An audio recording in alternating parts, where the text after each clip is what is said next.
हर्केको बुढी भन्छन् हो मलाई त हर्केको बुढी भन्छन् हो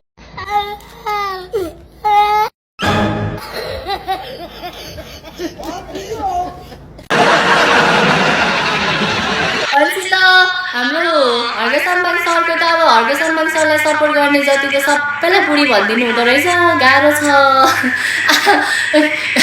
पहिलो कुरा अनि अर्को दोस्रो कुरा भनेको चाहिँ के अरे दोस्रो चाहिँ झोले अरे क्या झोले अब झोले भनेको के हो त्यो त मलाई थाहा छैन होइन झोले भनेको के हो तर मलाई राम्रो मान्छे ठाउँमा पुगेर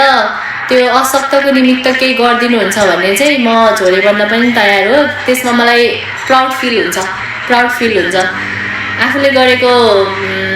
उयो चाहिँ के भन्छ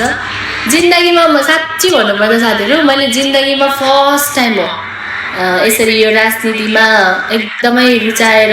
मन परेको मान्छेलाई भोट गर्नुपर्छ है भनेर भनेको चाहिँ साँच्ची गड प्रमिस भगवान कसम मैले अहिलेसम्म न राजनीतिमा कसैलाई चिनेको छु न कसैसँग म यो